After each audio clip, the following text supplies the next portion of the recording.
Los Misioneros Claretianos de América, MICLA, y la Escuela Bíblica Claretiana de los Estados Unidos y Canadá presentan ¿Sabías tú qué? Este texto fue escrito por Rubén Infantino.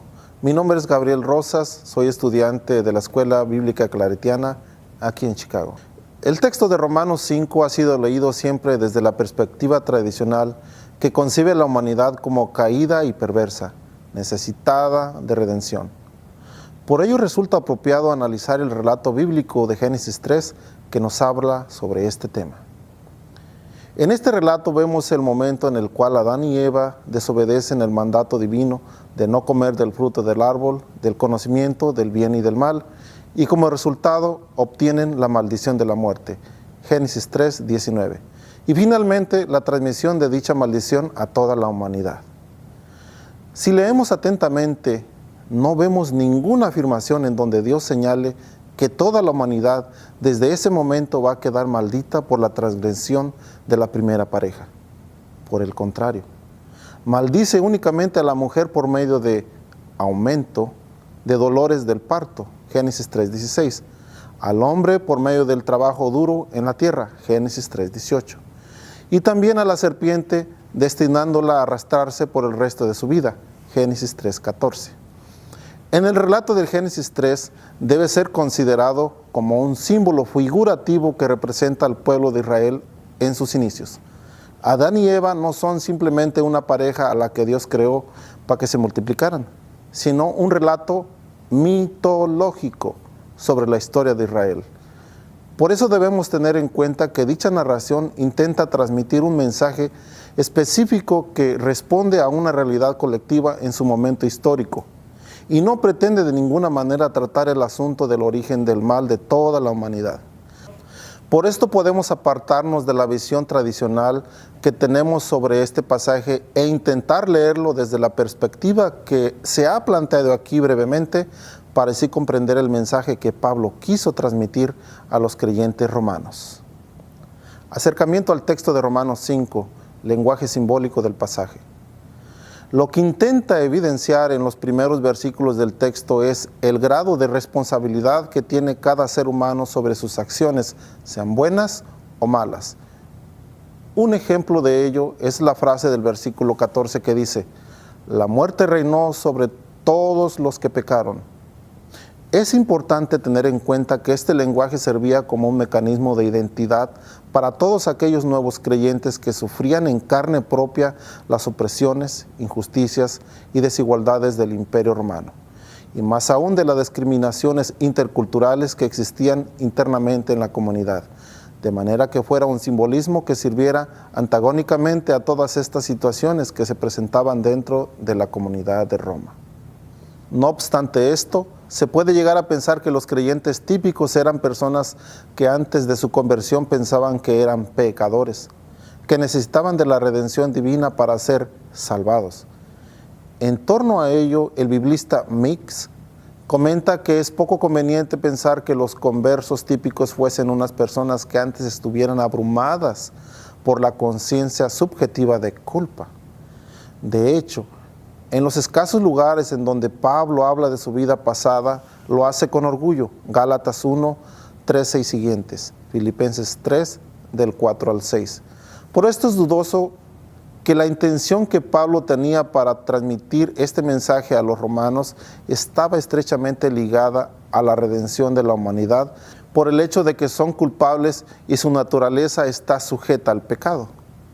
El uso de estas palabras de parte de Pablo sirve entonces como lenguaje simbólico con intencionalidad social y comunitaria. Reconciliación de Dios y la humanidad.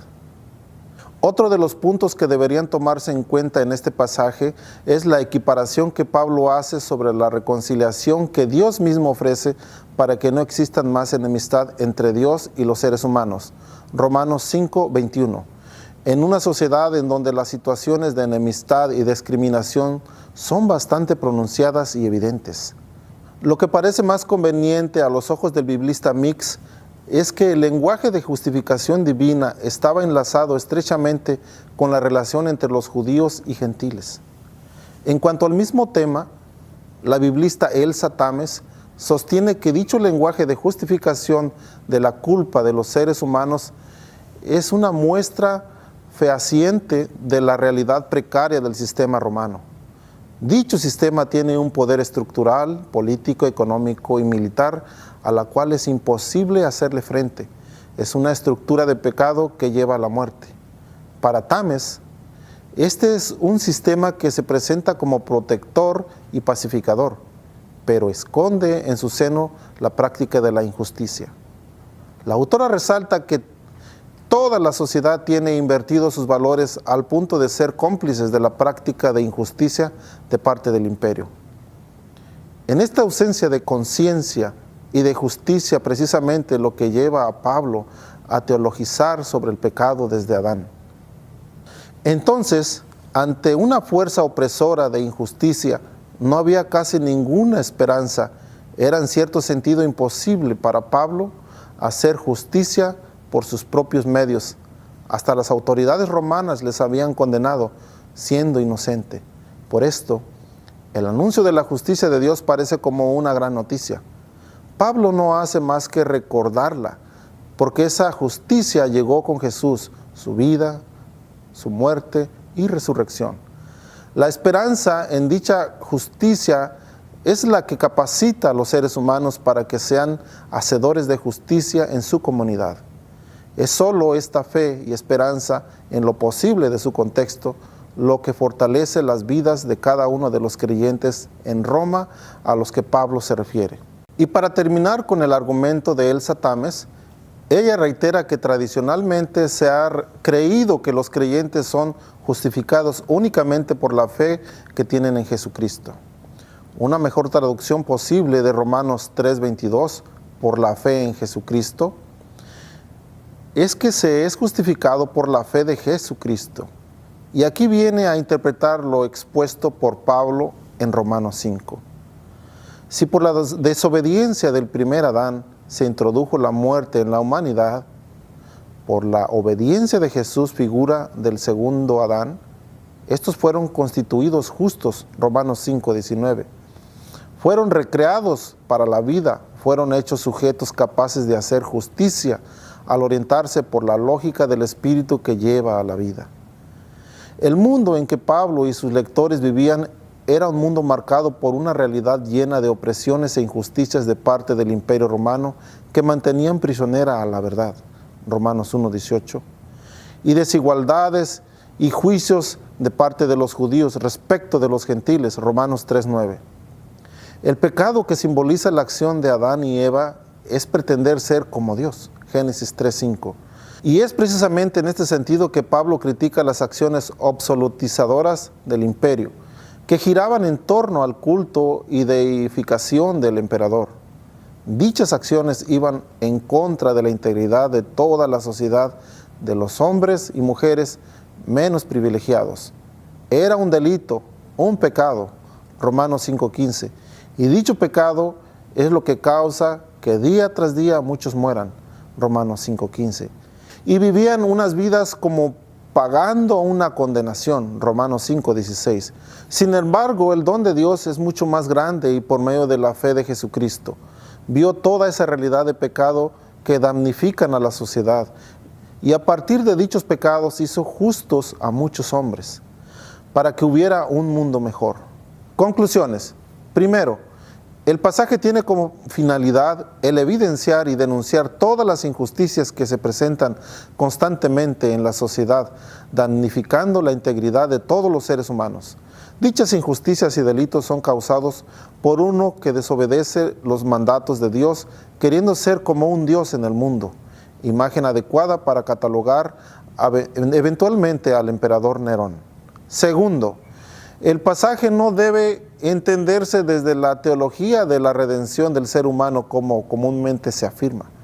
Entonces, siempre que el lector se acerque a este pasaje es conveniente despojarse de la visión tradicional de la redención de la humanidad y mirar a Pablo como un sujeto que tenía una única inquietud.